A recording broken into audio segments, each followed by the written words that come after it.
Sir, if you've got nothing to hide, then you won't mind if we empty the whole bag. The young Marine's voice rang across the security checkpoint with the easy confidence of someone who had never been forced to question his own authority. Morning sunlight shimmered across the concrete entrance of Camp Redstone, catching the polished barriers, the steel barricades, and the rows of American flags stirring in the warm Virginia breeze. Vehicles rolled steadily through inspection lanes while Marines in crisp camouflage directed traffic with practiced precision. Standing quietly in the pedestrian inspection line was Richard Hayes, 85 years old, thin shoulders beneath a faded olive field jacket that had survived more seasons than most of the Marines standing watch had been alive. His weathered canvas duffel rested at his feet, its fabric sun-bleached and worn smooth by decades of careful use. Every stitch looked repaired by hand. Every scrape carried a story no one there could see. Richard kept one hand lightly on the old bag, as if it were less luggage and more companion. His pale blue eyes remained calm, following the movement of clouds instead of the impatient faces around him. Corporal Ethan Brooks stepped closer, tapping the side of the bag with the toe of his boot. "Heavy for a day visit," he said with a smirk. "Mind telling me what you're carrying?" Richard looked at him without the slightest hint of irritation. "Personal belongings." Brooks laughed quietly, glancing toward another Marine who answered with an amused grin. "That's not really an answer." Richard nodded once. "It's the only one I have." The line behind him slowed. A few civilian contractors shifted impatiently. Someone checked a watch. Another quietly muttered about being late. Lieutenant Daniel Foster emerged from the inspection office carrying a digital clipboard. Young, sharp, and freshly pressed, he carried himself with the confidence of someone accustomed to immediate compliance. "What's the delay?" he asked. Brooks pointed toward the old man. "Routine inspection, sir. He doesn't want us looking through his bag." Richard spoke before Brooks could continue. His voice was low and steady. "I didn't refuse the inspection." Foster folded his arms. "Then what exactly is the issue?" Richard glanced down at the faded canvas bag for only a second. "Please, don't empty it." The words hung in the air. They were calm, polite, almost gentle, yet somehow they changed the atmosphere more than any argument could have. Brooks exchanged another look with the Marine beside him. "That's an odd request." Foster's expression hardened. "Security procedures aren't optional, sir." Richard simply nodded again. "I understand."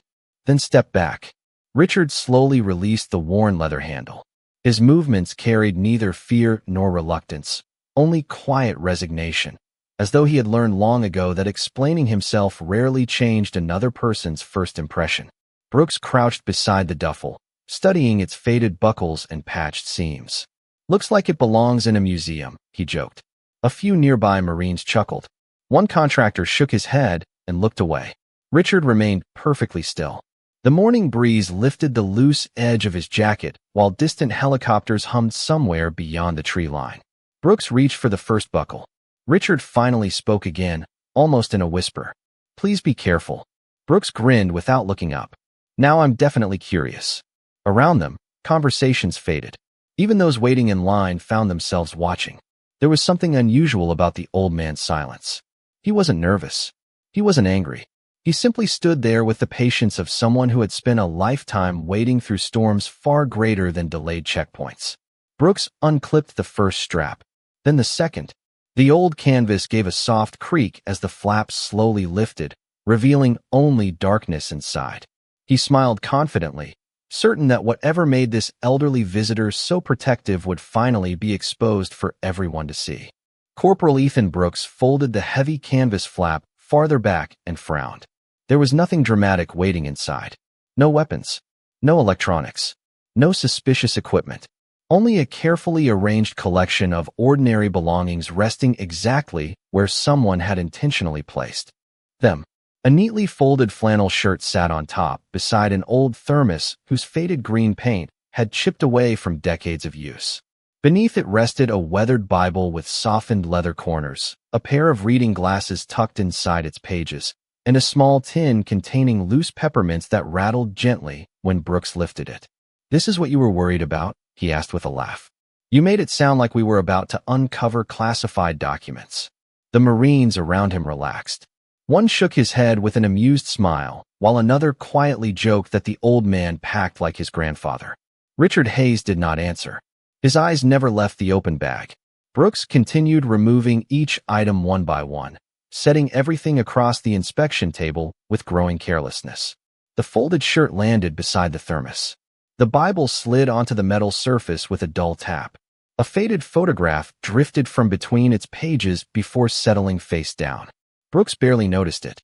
"Anything hidden underneath?" another Marine asked. "We will find out," Brooks replied.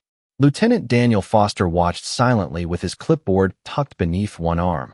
Every procedure appeared routine, yet the elderly visitor's unusual request still lingered in his mind. Richard had not argued. He had not protested. He had simply asked them not to empty the bag. Foster had dealt with nervous visitors before. Most became defensive. Some became angry. Others talked too much. This man had done none of those things.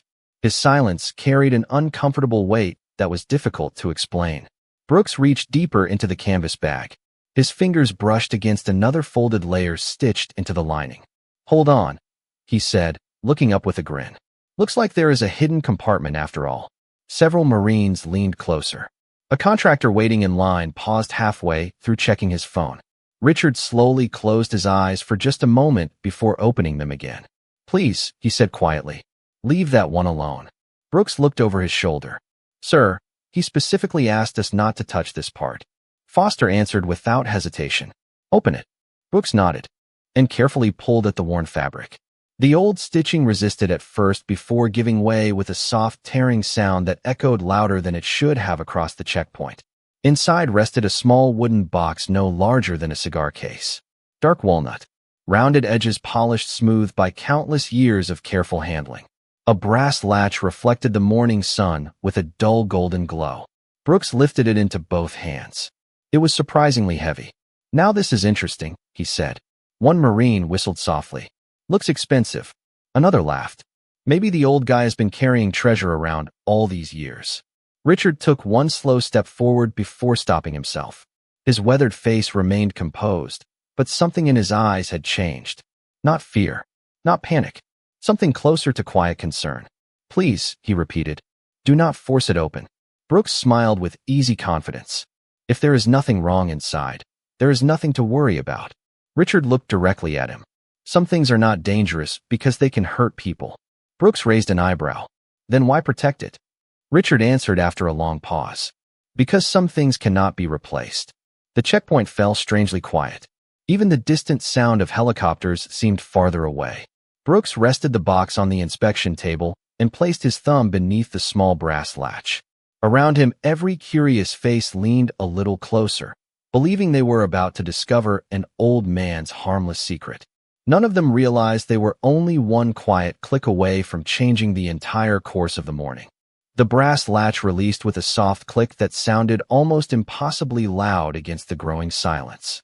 Corporal Ethan Brooks smiled to himself as he slowly lifted the lid, expecting old letters, faded photographs, or perhaps a handful of forgotten keepsakes. Instead, the first thing he saw was a square of deep blue velvet fitted perfectly inside the walnut box. Resting in its center was a metal unlike any he had ever handled. It was old, remarkably old, yet carefully preserved. The metal carried the gentle patina of time instead of neglect. Its ribbon was folded with precise attention, every edge perfectly aligned as though someone had repeated the same careful ritual thousands of times. Brooks reached toward it without hesitation. Richard Hayes took one slow breath. "Please do not touch it." There was no anger in his voice. No command. No threat. Only quiet sincerity. Brooks paused for the briefest moment before shrugging. "It is only a metal." He lifted it between two fingers and held it toward the morning light. Several Marines leaned closer, curious now that something unusual had finally appeared. "I have never seen one like this," one of them admitted. Another tilted his head. "Maybe it is from some veterans organization." Brooks rotated the metal, studying its worn surface. The engraving had softened with age, but the craftsmanship remained unmistakable. It was not flashy. It did not glitter like modern decorations displayed inside recruiting offices or military museums. Instead, it possessed the understated dignity of something that had never been created to impress strangers. No serial number on the front, Brooks observed. No obvious identification.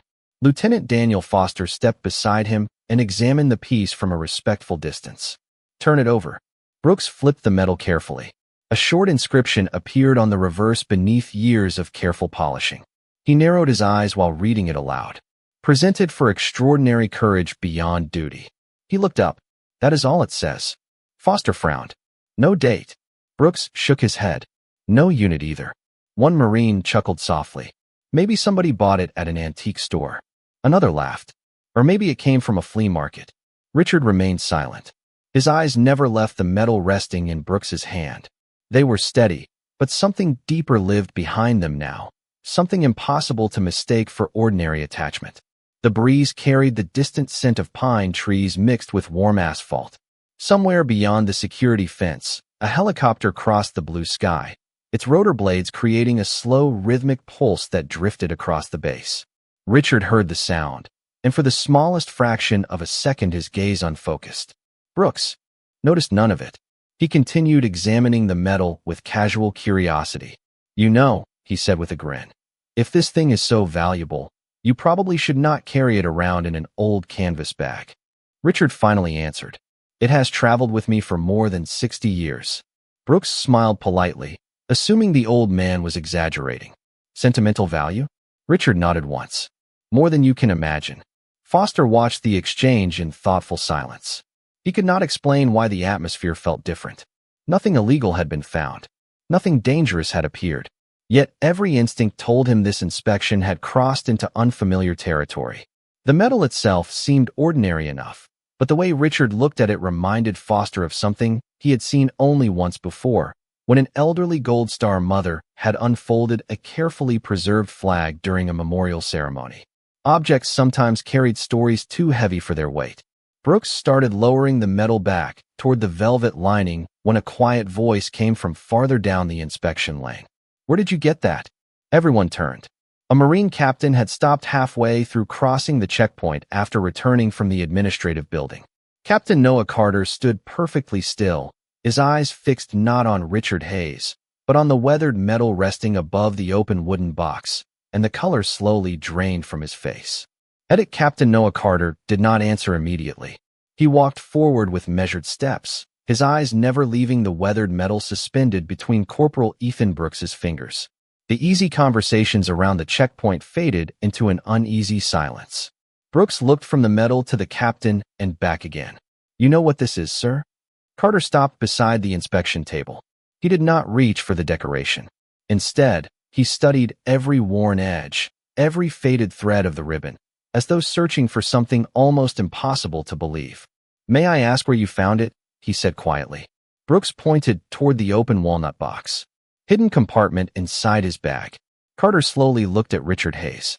The elderly veteran met his gaze without speaking. There was neither pride nor embarrassment in his expression. Only the patient calm of a man who had carried the same memories longer than many people carried their entire lives. Is it yours? Carter asked. Richard nodded once. Yes. Brooks gave a small shrug. We were just trying to figure out what it actually is. Carter hesitated. I have never seen one in person. Brooks smiled. So it is rare? Carter answered carefully. Very. One of the younger Marines leaned closer. What kind of metal is it? Carter did not respond immediately. Instead, he glanced again at the inscription on the reverse before quietly asking Richard another question. Who presented it to you? Richard remained silent for several seconds. The breeze carried the distant sound of rotor blades drifting over the pine trees surrounding the installation. His pale blue eyes followed the sound almost instinctively before returning to the captain. A young general, he answered softly, long before his hair turned gray. Brooks exchanged amused looks with another Marine. Sounds like quite a story. Richard offered only the faintest smile. It belongs to another lifetime. Carter noticed something the others completely missed. Captain Noah Carter turned his back just enough to shield the phone from curious eyes. The secure line rang only once before a calm voice answered. Office of General William Harrington. Carter lowered his voice even further. This is Captain Noah Carter at the South Security Gate. I need to verify an old military decoration. There was a brief pause. Can this wait, Captain? The general is in a command briefing. Carter looked over his shoulder at Richard Hayes, who still stood quietly beside the inspection table, while Corporal Ethan Brooks held the weathered metal above the open wooden box. "I do not believe it can," Carter replied. "Please describe what you are seeing." Carter carefully explained the unusual ribbon, the aged metal, and the short inscription engraved on the reverse. The staff officer remained silent much longer than expected. Finally, the calm voice returned, sounding noticeably different. "Do not disconnect." Carter waited. Across the checkpoint, Brooks continued examining the metal with harmless curiosity. "I still do not understand why everyone is acting like this is some priceless artifact," he said. Lieutenant Daniel Foster folded his arms. "Neither do I." Richard Hayes watched the metal without moving. The morning breeze gently stirred his silver hair, while sunlight reflected softly across the worn brass latch of the wooden box. The rhythmic sound of helicopter blades drifted overhead once again. This time Richard closed his eyes. The noise was no longer coming from the present. The bright Virginia sky dissolved into heavy gray clouds hanging low above endless jungle. Thick humidity pressed against young shoulders carrying packs that seemed twice their weight. Rotor blades thundered overhead as a medical evacuation helicopter struggled to descend through swirling dust and broken branches. The air smelled of wet earth, aviation fuel, and burned metal. Richard was no longer an elderly man standing at a checkpoint. He was barely 23 years old, kneeling beside a frightened young officer whose uniform carried the fresh insignia of a newly promoted lieutenant. The helicopter could not remain on the ground for more than a few moments. Every second mattered. The young lieutenant looked at Richard with eyes filled not with fear for himself, but with worry for the soldiers waiting nearby. "Get them home," he had whispered, placing a small object into Richard's hand before climbing aboard the waiting aircraft. Richard had looked down to find an unfinished medal, hastily assembled from official parts that had never been properly engraved. It was never intended for ceremony. It was never meant for public display. It represented a promise made between men who believed they might never meet again. "If either of us makes it home," the young officer had said with a tired smile, "we remember every name." The helicopter lifted into sheets of rain, disappearing beyond the towering trees until only the fading rhythm of its rotors remained. The memory dissolved as quietly as it had appeared. Richard opened his eyes. The checkpoint returned. The warm breeze replaced humid jungle. Air. Concrete replaced mud. Brooks still held the metal exactly where it had been, completely unaware of the history resting between his fingertips. Richard's expression never changed, but his eyes carried the distant weight of a promise kept for more than 6 decades. At that exact moment, Captain Carter's phone suddenly came alive again. The voice on the secure line no longer belonged to the staff officer. It was deeper, older, and carried an unmistakable authority. "Captain Carter," the voice said without introduction, "listen very carefully. I need you to answer one question before anyone else touches that metal. Is the gentleman standing beside you named Richard Hayes?" Carter slowly looked toward the quiet veteran. Richard simply stood waiting with the same calm dignity he had shown since arriving at the gate. Carter swallowed before answering. "Yes, sir. That is exactly who he is." The line fell completely silent for several long seconds before the voice finally returned, no longer calm, but urgent enough to make Captain Carter's heart begin pounding. "Do not let him leave. I am coming there myself." Immediately, Captain Noah Carter lowered the phone slowly, but he did not put it back into his pocket. For the first time that morning, his posture changed. His shoulders straightened. His expression hardened with a seriousness that immediately caught Lieutenant Daniel Foster's attention. "Sir," Foster asked, "what is going on?" Carter looked directly at Corporal Ethan Brooks. "Set the metal back into the box. Now." Brooks blinked in confusion. "Captain, I was only examining it."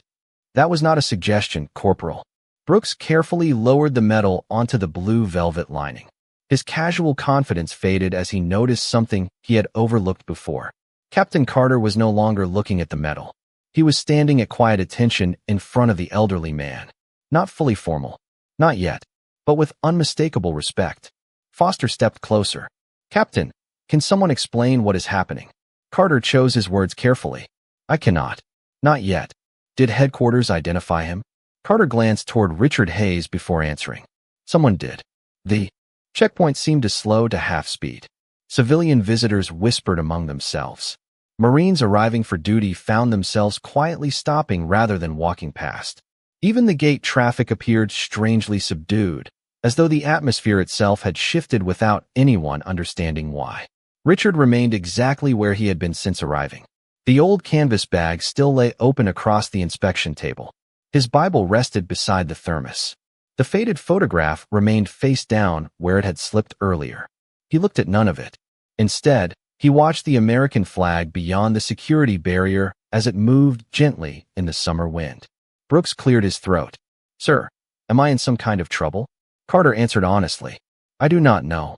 Those 5 words unsettled Brooks far more than any reprimand could have. Lieutenant Foster folded his clipboard beneath one arm. "The general is really coming here?" Carter nodded once. "Personally?" Foster stared in disbelief. "For an inspection issue?" Carter looked directly into his eyes. "No." Before Foster could ask another question, Carter's phone vibrated again. A brief text message appeared from headquarters. "ETA, 8 minutes. Secure the area. Preserve all personal property. Treat the visitor with full courtesy until arrival." Carter read the message twice before quietly locking the screen. There was no misunderstanding anymore. Whatever story surrounded Richard Hayes had reached far beyond ordinary military records. Brooks slowly closed the wooden box without fastening the latch. He looked toward Richard with uncertainty replacing every trace of earlier amusement. "Sir," he said carefully, "would you like to hold this while we wait?" Richard smiled gently and shook his head. "No, son." The single word caught Brooks completely off guard. Son, not corporal, not Marine.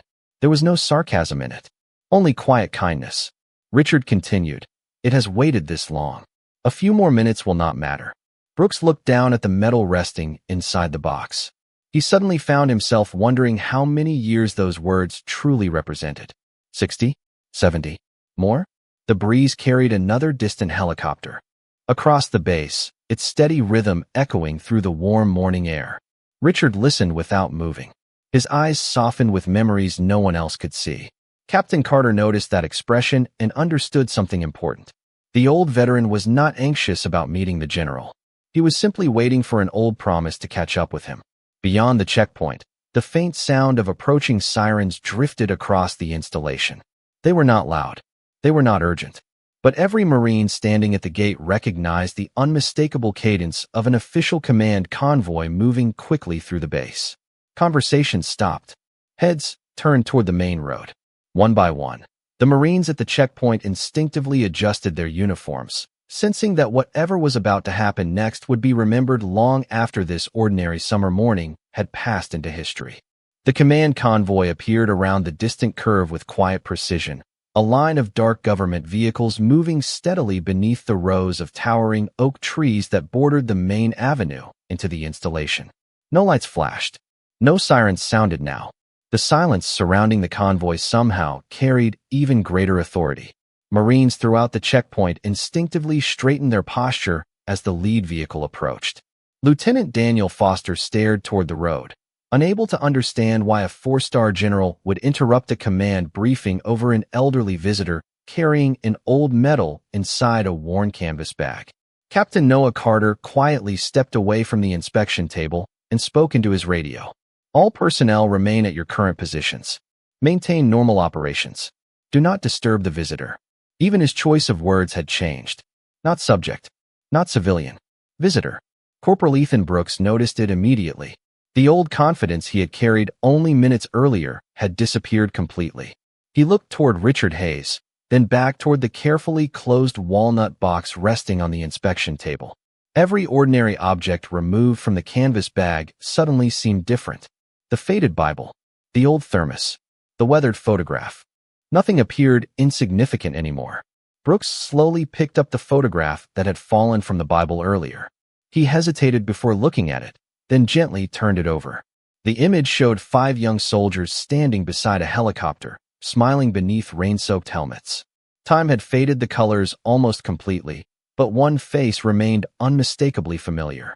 Brooks narrowed his eyes before quietly handing the photograph to Captain Carter. Carter studied it for only a moment before drawing a slow breath. Standing near the center of the photograph was a remarkably young officer whose features had changed with age, but not enough to erase recognition. The same determined eyes, the same unmistakable jawline. General William Harrington, decades younger, standing shoulder to shoulder beside Richard Hayes. Carter carefully returned the photograph to Brooks without saying a word. Brooks looked again, then felt his stomach tighten. "That cannot be him," he whispered. Carter answered softly, "I believe it is." Lieutenant Foster stepped closer. "Let me see." Brooks handed him the photograph. Foster compared the young officer in the faded picture to the official portrait displayed every day inside headquarters. The resemblance was impossible to ignore. Before anyone could speak again, the lead vehicle rolled smoothly to a stop only a few yards from the checkpoint. The rear passenger door opened immediately. General William Harrington stepped onto the pavement before his driver had fully reached the front of the vehicle. He wore his service uniform without ceremony, his expression focused entirely on one person. He did not acknowledge the waiting officers. He did not ask for a briefing. He did not look toward the inspection table. His eyes found Richard Hayes instantly. For one brief moment, the entire checkpoint seemed frozen in complete silence. Richard lifted his gaze. The two men simply looked at each other across the short stretch of concrete. More than 60 years disappeared without either of them speaking. Brooks had expected urgency. Instead, he witnessed something far quieter. Recognition, gratitude, memory. General Harrington began walking forward with measured steps, ignoring everyone else. Captain Carter immediately came to attention. Lieutenant Foster followed. One by one, every Marine at the checkpoint stood perfectly still. None of them had been ordered to do so. They simply understood that they were witnessing something larger than rank, procedure, or protocol. Richard Hayes remained exactly where he stood, one weathered hand resting lightly on the handle of the old canvas bag. A faint smile crossed his face for the first time that morning, as though he had never doubted that the promise made beside a helicopter so many years ago would one day find its way back to him. General William Harrington stopped less than 3 feet from Richard Hayes. For several long seconds, neither man spoke. The warm summer breeze drifted quietly between them, stirring the edges of Richard's faded field jacket, while the American flag above the checkpoint moved in slow, deliberate waves. Every Marine stood motionless. Captain Noah Carter remained at attention. Lieutenant Daniel Foster barely remembered to breathe. Corporal Ethan Brooks lowered his eyes, suddenly unable to look directly at the elderly man he had questioned only minutes before. General Harrington's face softened with an emotion few people serving under him had ever witnessed. "Richard," he said quietly, "you kept it." Richard looked toward the walnut box resting on the inspection table. "I told you I would." The general nodded once. "I hoped you had." He stepped past the inspection table without hesitation. Instead of reaching for the medal first, he carefully picked up the faded Bible, brushing a trace of dust from its worn leather cover before placing it gently back inside the open canvas bag. Then he lifted the old thermos with both hands and returned it beside the Bible. Next came the folded flannel shirt, the reading glasses, the small tin of peppermints, and finally the weathered photograph that Brooks had examined only moments earlier. Each item was placed exactly where it had originally rested, as though General Harrington somehow remembered the careful order in which Richard packed his belongings. No one spoke. The silence carried more weight than any command. Only after everything else had been returned did the general reach for the walnut box. He opened it slowly.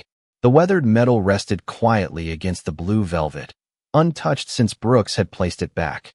General Harrington did not immediately lift it. Instead, he looked at it for several seconds before smiling faintly. "I never imagined I would see this again." Richard answered with the same calm voice he had carried all morning. "Neither did I."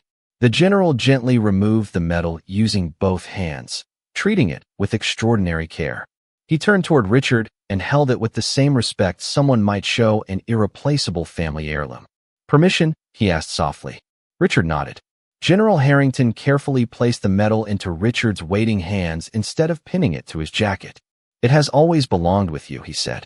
Richard closed his fingers around it for a brief moment before returning it to the velvet box himself.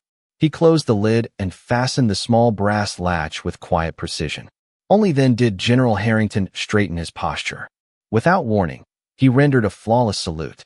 It was crisp, deliberate, completely formal. The entire checkpoint froze. Captain Carter immediately returned the salute. Lieutenant Foster followed without hesitation.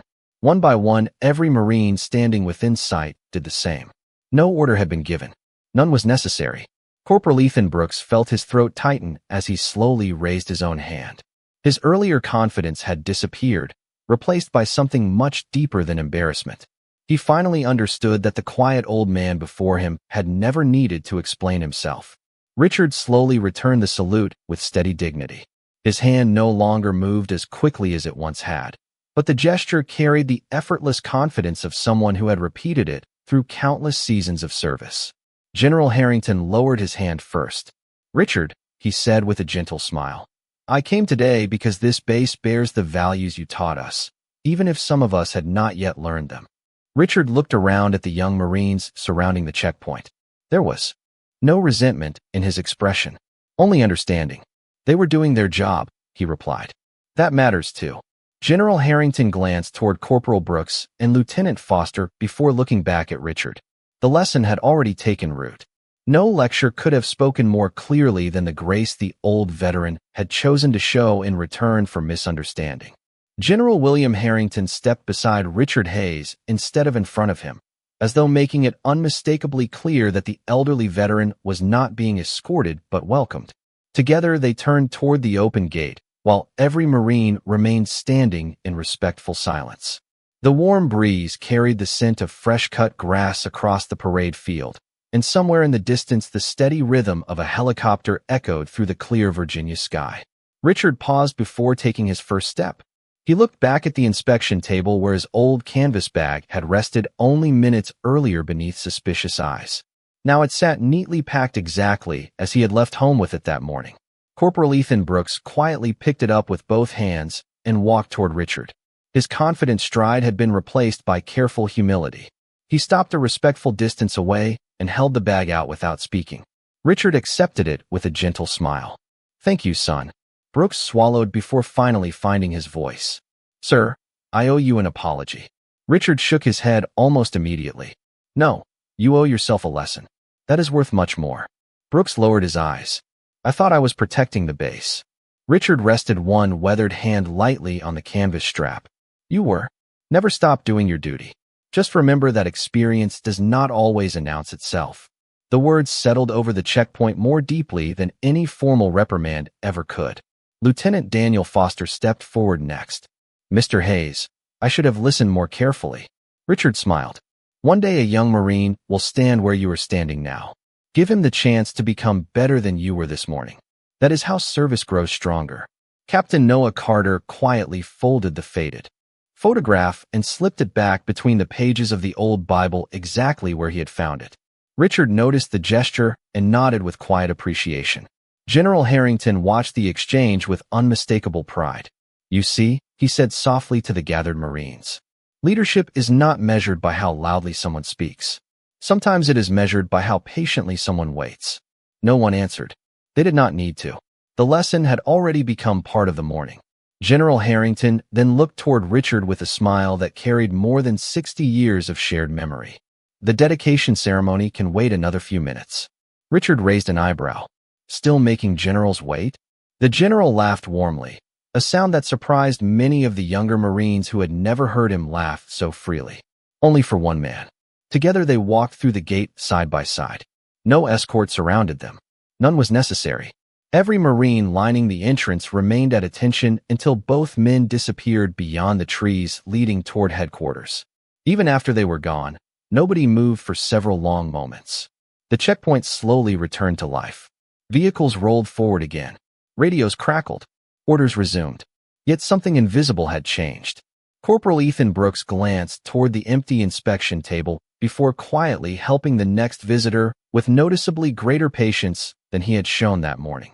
Lieutenant Foster removed his cover for a brief moment beneath the waving American flag, taking a slow breath before placing it back on. Captain Carter looked toward the road where the general and the old veteran had disappeared and smiled to himself. Some records lived inside secure archives. Some stories survived only in faded photographs and worn canvas bags. But the greatest acts of service were often carried silently by those who never asked to be remembered.